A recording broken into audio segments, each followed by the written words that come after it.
अस्सलामुअलैकुम नाज़रीन, मैं मोहम्मद असलम हुसैन सियासत की ख़बरों में आप सबका इस्तकबाल करता हूँ। आज 27 मार्च 2025 है। इस्लामिक तारीख के हिसाब से आज 26 रमज़ान मुबारक 1446 हिजरी है। नाज़रीन, इस खबरनामे से मुतालिक आपके ख्यालात कमेंट के ज़रिए ज़रूर बताइएगा और साथ ही इस खबरनामे को लाइक एंड शेयर ज़रूर कीजिएगा। पेश है आज की कुछ अहम खबरें। रियासत उत्तर प्रदेश के वज़ीर आला योगी आदित्यनाथ का मुसलमानों के तई मुनफी नज़रिया रखना कोई नई बात नहीं है। मुस्लिम हुक्मरानों और मुसलमानों की इबादतगाहों के खिलाफ अक्सर व बेशतर इनके बयानात सामने आते रहते हैं। ताज़ा मामले में योगी ने मथुरा शाही ईदगाह मस्जिद के हवाले से धमकी आमेज बयान जारी किया। वज़ीर आला ने कहा कि वो अदालत के हुक्म की तामील कर रहे हैं, वरना वहाँ अब तक बहुत कुछ हो चुका होता।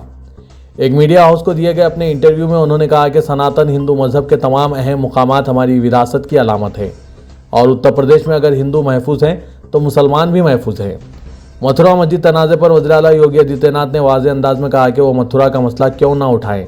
क्या मथुरा कृष्ण की जाए पैदाइश नहीं है?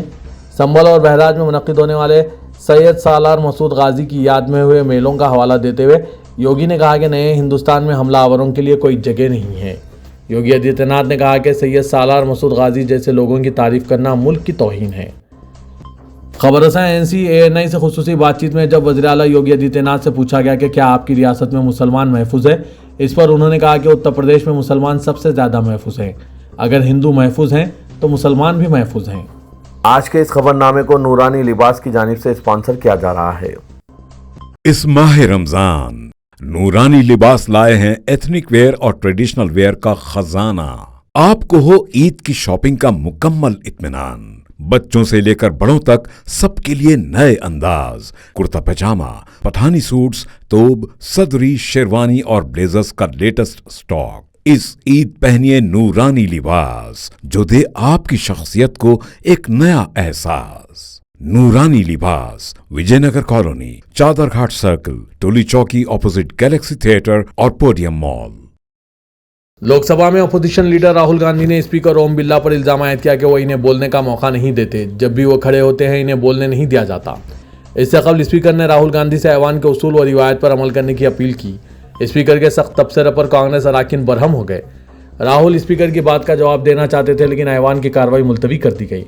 बाद में राहुल गांधी की क़यादत में 70 अराकीन पार्लियामेंट ने स्पीकर से मुलाकात की और अपना एहतजाज दर्ज कराते हुए कहा कि ऐवान में हमें भी बोलने का मौका दिया जाए। लोकसभा में वक्फे सिफर के दौरान स्पीकर ओम बिरला ने राहुल गांधी की जानिब इशारा करते हुए कहा कि किसी भी रुकन का बर्ताव ऐवान के वक़ार के मुताबिक होना चाहिए। मेरे इल्म में ऐसे कई मामले आए हैं जिनमें अराकीन का बर्ताव ऐवान के वक़ार के मुनाफी रहा है। उन्होंने ये भी कहा कि इस ऐवान में बाप व बेटी, माँ व बेटी और मियाँ बीवी भी बतौर अराकीन बैठते हैं। इसलिए अपोजिशन से उम्मीद की जाती है कि वो अपना बर्ताव ऐवान के ज़ाब्ता 349 के मुताबिक ही रखें। भारतीय जनता पार्टी के रुकने पार्लियामेंट जगदम्बिका पाल ने राहुल गांधी के लोकसभा में बोलने का मौका न देने के दावे की मजम्मत करते हुए कहा कि कांग्रेस लीडर कौम को गुमराह कर रहे हैं और इन्हें पार्लिमानी निज़ाम में कोई दिलचस्पी नहीं। ANI से बात करते हुए जगदम्बिका पाल ने कहा, राहुल मुल्क को गुमराह कर रहे हैं। किसी को इस ऐवान में बोलने से नहीं रोक सकता। वो खुद ऐवान में नहीं बैठते हैं, वो किसी बिल और तजवीज़ पर नहीं बोलते हैं। इन्हें पार्लिमानी निज़ाम में कोई दिलचस्पी नहीं।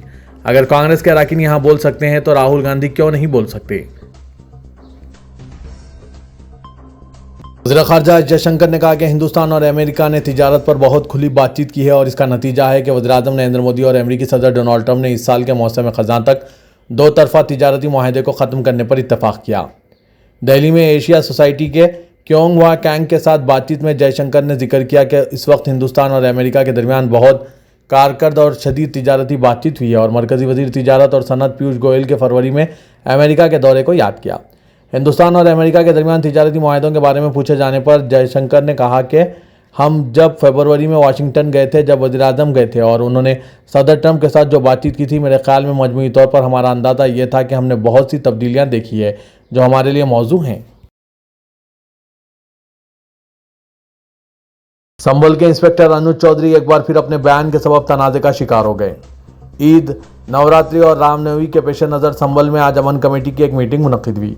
संभल के CEO अनुज चौधरी और ASP सुरेश चंद्र ने मीटिंग में शिरकत की। इस दौरान संभल के CEO अनुज चौधरी ने एक ऐसा बयान दिया जो बहस का मौजू बन गया। उन्होंने कहा कि अगर आप ईद पर सेवियां खिलाना चाहते हैं तो आपको गुजियां भी खाना पड़ेगी। एक फरीक खाता है तो दूसरा नहीं खाता है, तो यहाँ भाईचारा खत्म हो जाता है।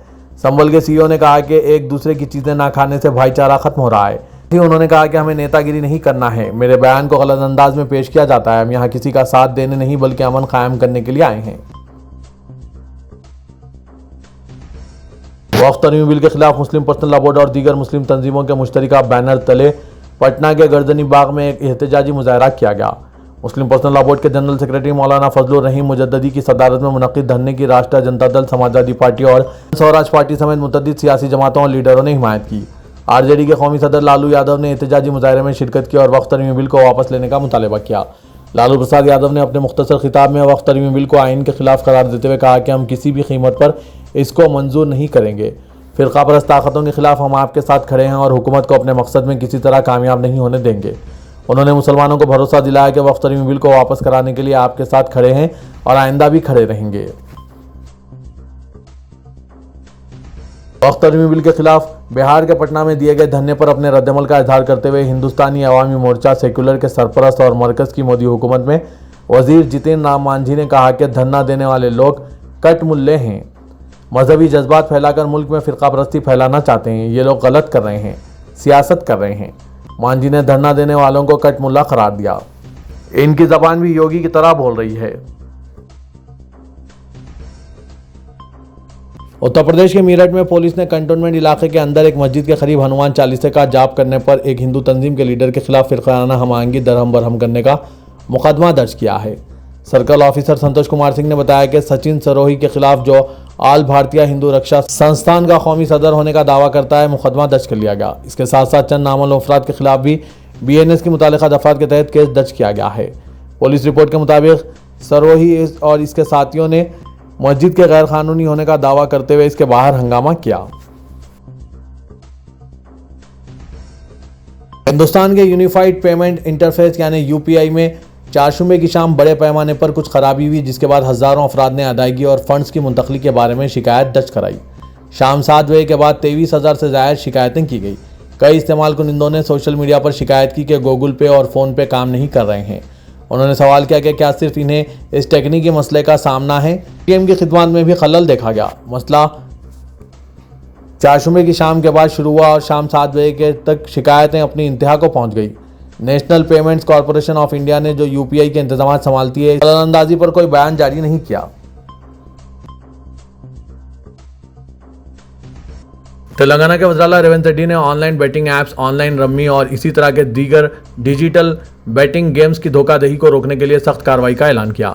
तेलंगाना असेंबली में इस सिलसिले में बयान देते हुए वज़ीर आला ने कहा कि रियासती एजेंसियों के जरिए तहकीकात के तहत ऑनलाइन बेटिंग और दीगर धोखाधड़ी के ऐप्स का मुस्तकिल तौर पर हल तलाश नहीं किया जा सकता। उन्होंने कहा कि पड़ोसी रियासतों और पड़ोसी ममालिक को भी इस सिलसिले में संजीदगी से तहकीकात करनी चाहिए ताकि अवाम को धोखाधड़ी से बचाया जा सके। तेलंगाना हुकूमत ने ऑनलाइन बेटिंग की लानत पर काबू पाने के लिए तमाम ज़रूरी इक़दाम करने खुसूसी तहकीकाती टीम की तश्कील का फैसला किया। रेवंत रेड्डी ने कहा कि ऐसे तमाम अफराद के खिलाफ सख्त कार्रवाई की जाएगी जो रास्त या बिलवास्ता तौर पर ऑनलाइन बेटिंग को फ़रोग़ दे रहे हैं।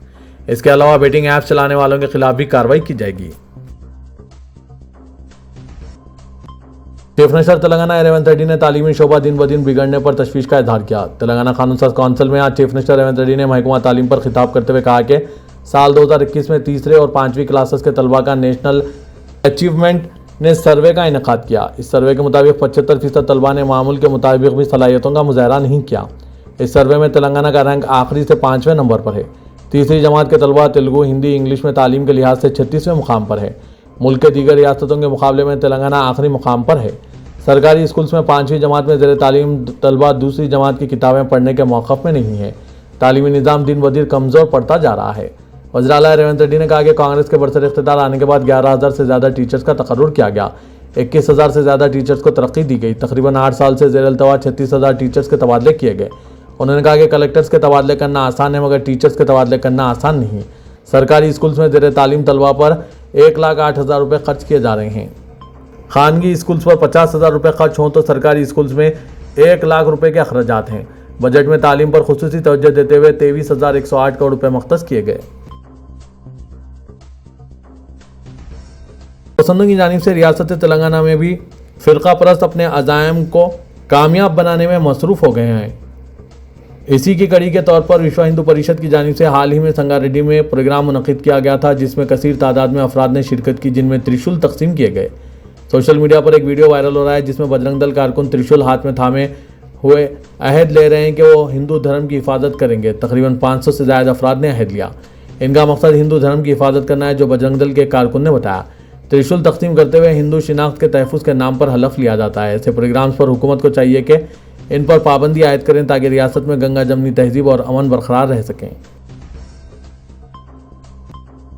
Hyderabad east zone DCP Balaswamy ने दीगर पुलिस एहलकारों के साथ रामनवमी शोभा यात्रा 2025 के रूट्स का जायजा लिया। धूलपेट से यह जुलूस शुरू होकर बेगम बाजार, छतरी, स्वास्तिक मिर्ची, बर्तन बाजार, एसए बाजार, मस्जिद, शंकर शेर होटल, चौरस्ता, गौलीगुड़ा, पुतली बोली, आंध्रा बैंक के अहम रास्तों से गुजरते हुए कोठी के इलाके में हनुमान व्यायामशाला पर इख्तिताम पजीर होगा। बालास्वामी डीसीपी ने बताया कि जुलूस को बगैर किसी रुकावट के आसानी के साथ गुजरने के इंतजाम किए जा रहे हैं, जिसमें तमाम महकमों की जानिब से इंतजाम किए जाएंगे। जीएचएमसी, रेवेन्यू महकमा, बरक़ी, वाटर वर्क्स और दीगर महकमों के एहलकारों की भी खिदमत हासिल की जाएगी और पुलिस जुलूस को पुरअमन इख्तिताम करने की पूरी कोशिश करेगी। रामनवमी शोभा यात्रा हैदराबाद में 6 अप्रैल को मनाई जाएगी। मजलिस इत्तेहादुल मुस्लिमीन के फ्लोर लीडर अकबरुद्दीन अवैसी ने कानून साज असेंबली में इनकी तकरीर के दौरान मुदाखलत करने वाले वुज़रा को मशवरा दिया कि वो तामीरी तनकीदों और अपनी कोताहियों और खामियों को अपोजिशन अरकान से सुनने के लिए तैयार रहें। जमहूरियत में सब्र की बड़ी अहमियत होती है। खातून वजीर सीता अक्का ने लॉ एंड ऑर्डर और डबल बेडरूम मकानात के मसले पर जब मुदाखलत की तो अकबरुद्दीन अवैसी ने कहा कि वो माजरत ख्वाह हैं, इन्हें तेलुगु नहीं आती और वजीर साहिबा उर्दू और अंग्रेज़ी समझने से कासिर हैं। सीता अक्का के अलावा रियासती वजीर उमूर मुक़न्नना श्रीधर बाबू से भी अकबरुद्दीन अवैसी की नोकझोंक देखी गई।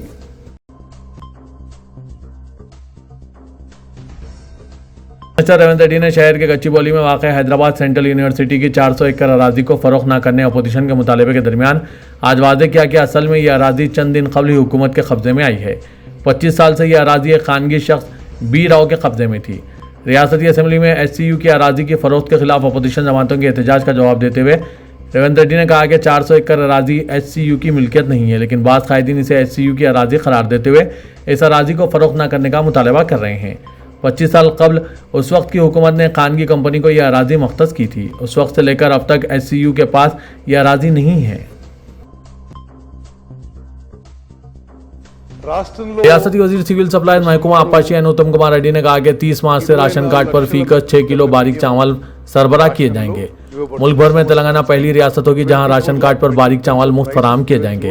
उत्तम कुमार रेड्डी ने असेंबली में मुतालबात ज़र पर मबाहस के दौरान बीजेपी रुकन हरी बाबू का जवाब दे रहे थे। उन्होंने कहा कि राशन कार्ड पर बारीक चावल के साथ दीगर ग़िज़ाई अशिया फराहम करने की तजवीज़ है। इस स्कीम से तेलंगाना के 54% अवाम को फ़ायदा पहुंचेगा। जहां तक नए राशन कार्ड की इजराई का सवाल है, अप्रैल के पहले हफ्ते से नए कार्ड्स की इजराई अमल में आएगी।